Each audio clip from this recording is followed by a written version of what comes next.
Hollywood silver screen presenting tomb adventure. इस कहानी की शुरुआत में बिली नाम के एक लड़के को दिखाया जाता है जो पानी में एक लड़की का पीछा कर रहा होता है।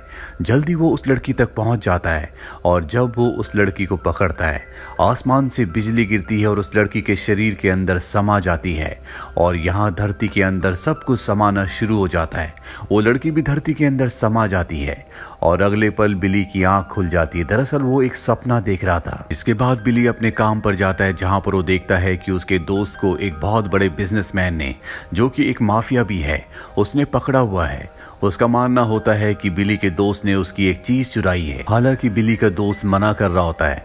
बिली यहाँ पर कहता है कि मैं अपने दोस्त को बचाने के लिए कुछ भी कर सकता हूँ, अगर तुम्हें कुछ चाहिए तो मुझे बताओ। बिजनेसमैन उसे कहता है कि मुझे एक सेलेस्टियल बोन चाहिए, अगर तुम उस सेलेस्टियल बोन को मेरे पास ले आओगे तो मैं तुम्हारे दोस्त को छोड़ दूंगा।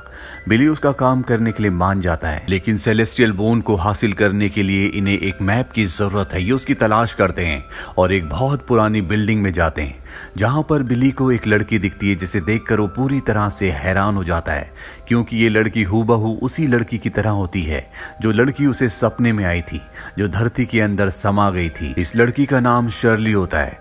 बिली शर्ली से कहता है कि मुझे वो मैप चाहिए। शर्ली कहती है ठीक है, मैं तुम्हें मैप दे दूंगी और मैं भी तुम्हारे साथ इस सफर पर चलूंगी।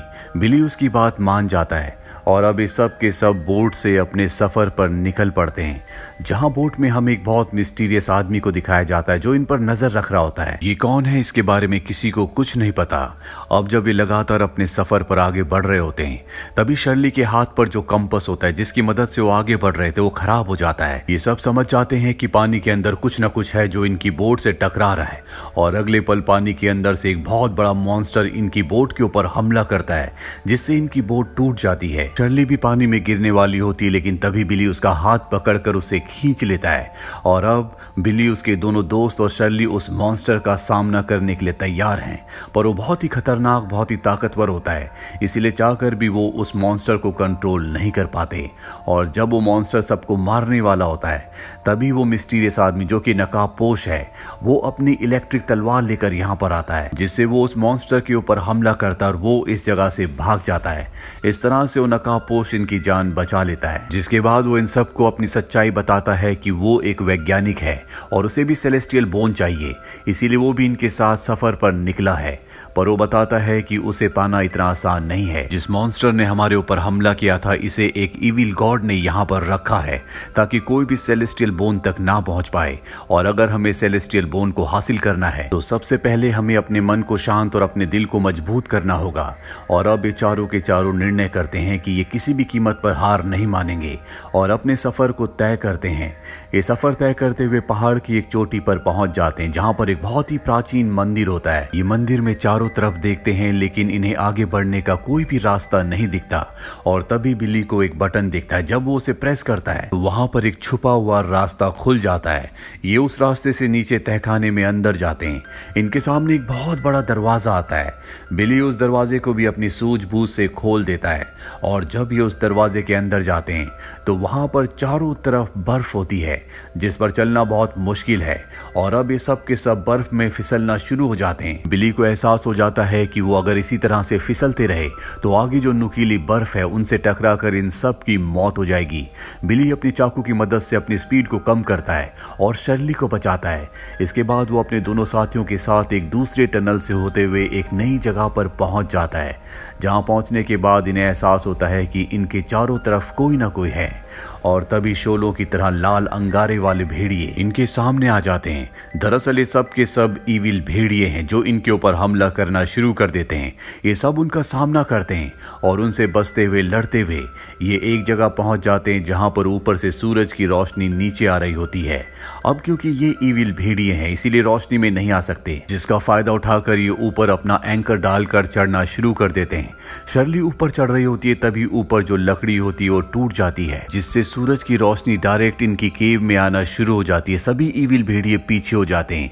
अब ये एक एक करके ऊपर जाते हैं, लेकिन जब बिली ऊपर जाने लगता है तभी सूरज की रोशनी के आगे बादल आ जाते हैं और अब वो सब के सब भेड़िए उसके ऊपर हमला करने वाले होते हैं कि तभी उसके वो साथी जो ऊपर होते हैं वो मिरर की मदद से उस तक सूरज की रोशनी को भेजते हैं और इस तरह से बिली बचता हुआ ऊपर आ जाता है।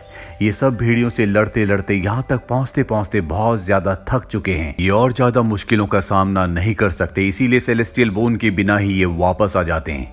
यहाँ पर दिखाया जाता है कि बिली जख्मी होता है, शर्ली उसकी बैंडेज कर रही होती है और तभी वो उसकी बैक पर एक निशान देखती है जिसे देखकर वो हैरान हो जाती है क्योंकि उसकी बैक पर भी ऐसा ही निशान होता है। और अब वो अपने सभी साथियों को बुलाती और बताती है कि ये निशान एक श्राप है। आज से कई साल पहले रेगिस्तान में बीहड़ में कुछ लोग अपने सफर पर जा रहे थे और तभी वो सब के सब एक गड्ढे के अंदर गिर गए जहाँ पर ईविल गॉडेस थी जो आराम कर रही थी।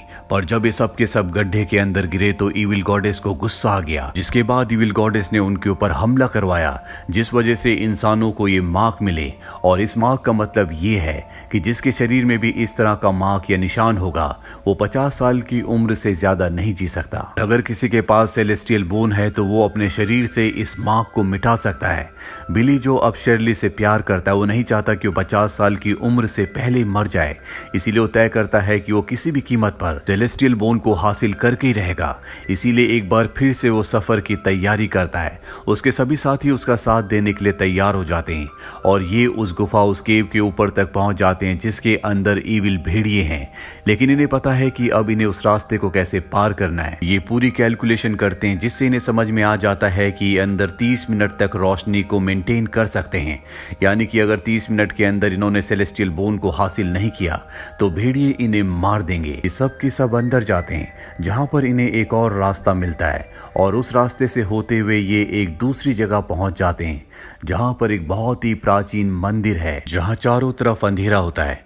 बिली वहां पर एक खास जगह पर एक कैंडल जलाता है और उस कैंडल की रोशनी का चेन रिएक्शन होता है जिससे इस पूरी जगह पर उजाला हो जाता है और अभी धीरे धीरे एक एक कदम आगे बढ़ाना शुरू करते हैं क्योंकि इन्हें पता है कि अगर इन्होंने किसी भी गलत जगह पर पैर रखा तो यहाँ पर कुछ भी अनहोनी हो सकती है। पर गलती से बिली का पैर एक गलत जगह पर पड़ जाता है जिससे एक बटन प्रेस होता है और अगले पल पूरी जगह हिलना शुरू हो जाती है और बहुत सारी तीर और तलवार इनके ऊपर हमला कर देते हैं, पर किसी तरह से सब के सब बच जाते हैं। हालांकि इनके ऊपर और भी कई तरह के हमले होते हैं लेकिन ये अपनी जान बचा लेते हैं और जब ये पूरे रास्ते को पार करते हैं तो तभी जमीन के अंदर से एक टूम बाहर निकलता है जिसके ऊपर वो सेलेस्टियल बोन घूम रहा होता है जिसकी तलाश में ये सब के सब यहाँ तक पहुंचे हैं। बिली उस सेलेस्टियल बोन को उठा लेता है और तभी बहुत बड़ी बड़ी स्पाइडर्स इनके ऊपर हमला कर देती हैं। ये उनका सामना भी करते हैं लेकिन इन्हें पता है कि ये इनके सामने टिक नहीं सकते। तभी बिली को एहसास होता है कि ये सारी की सारी स्पाइडर्स उसके पीछे हैं क्योंकि उसके पास सेलेस्टियल बोन है। वो अपने साथियों से कहता है कि तुम सब यहाँ से निकल जाओ नहीं तो हम सब के सब मारे जाएंगे। अब सब के सब ऊपर जाना शुरू कर देते हैं और यहाँ पर बिली फंस चुका है। हालांकि सब तो ऊपर चले जाते हैं लेकिन शर्ली यहाँ पर बिली को बचाने के लिए आ जाती है।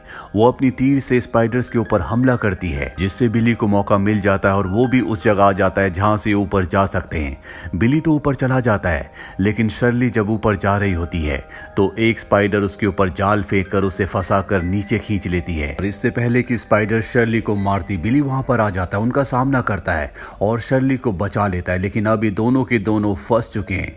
इनके चारों तरफ वो मॉन्स्टर स्पाइडर्स हैं पर इनका साथ देने के लिए इनके बाकी के साथी भी आ जाते हैं और स्पाइडर से मुकाबला करना शुरू कर देते हैं। अब इन्हें मौका मिल जाता है कि एक नुकीले गेट के पीछे सब के सब छुप जाते हैं लेकिन वैज्ञानिक अब भी स्पाइडर्स के बीच में होता है जिसकी कमर पर एक बॉटल होती है जिसमें ज्वलन पदार्थ यानी कि गैसोलीन होता है और वो गैसोलीन को चारों तरफ छिड़क रहा होता है और जब वो गैसोलीन को हर तरफ छिड़क देता है तो वो भी गेट के पीछे आ जाता है।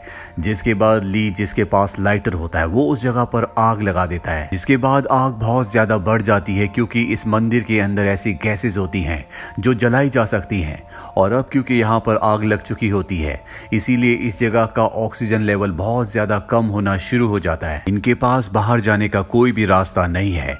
अब ये एक दूसरे का हाथ पकड़ लेते हैं क्योंकि इन्हें समझ में आ जाता है कि इनकी जिंदगी का अंत आ चुका है और तभी शर्ली देखती है कि उसके हाथ में जो कंपास होता है वो एक बार फिर से बंद हो गया है। पिछली बार एक कंपास तब बंद हुआ था जब समंदर में इनके ऊपर सी मॉन्स्टर ने हमला किया था। और एक बार फिर से कंपास के बंद होने का मतलब ये है कि सी मॉन्स्टर इनके आसपास ही है। इन्हें एहसास होता है कि ये मंदिर समंदर के बीचों बीच है। वही हमें इस मंदिर के बाहर दिखाया जाता है जहां पर सच में सी मॉन्स्टर आ गया होता है, जिसे पता है कि इंसान अंदर है और वो मंदिर की दीवारों पर जोर जोर से टकराना शुरू कर देता है, जिस वजह से मंदिर की दीवारें लीक हो जाती है और अगले पल समंदर का बहुत सारा पानी मंदिर के अंदर आ जाता है, जिससे आग बुझ जाती है। अब यहाँ पर बिल्ली और उसके जितने भी दोस्त होते हैं वो सब यहाँ से निकलने के लिए ऊपर की तरफ बढ़ते हैं, लेकिन बिल्ली पीछे रह जाता है और सी मॉन्स्टर उसे मारने वाला होता है कि तभी एक बहुत बड़ा पत्थर सी मॉन्स्टर के ऊपर आकर गिर जाता है, जिससे सी मॉन्स्टर वहीं पर फंस जाता है और बिल्ली की जान बच जाती है। ये सब के सब बच चुके हैं, जिसके बाद ये ट्रेन से अपने घर की तरफ निकल पड़ते हैं। बिल्ली और शर्ली एक दूसरे से प्यार करते हैं। इनके पास सेलेस्टियल स्टोन भी है। बिल्ली कहता है कि इस सेलेस्टियल स्टोन से हम सभी के श्राप को उनकी बॉडी से हमेशा के लिए खत्म कर देंगे, यानी कि सबको श्राप मुक्त कर दिया जाएगा। और कहानी की शुरुआत में जो बिजनेसमैन था जिसने बिल्ली को सेलेस्टियल स्टोन लाने का काम दिया था, वो भी श्रापित था, इसीलिए वो स्टोन को हासिल करना चाहता था और अब सब के सब स्टोन की मदद से बच जाएंगी। इसी के साथ ये कहानी जिसका नाम है टूम एडवेंचर यहीं पर खत्म हो जाती है। उम्मीद करते हैं कि ये कहानी आपको पसंद आई होगी।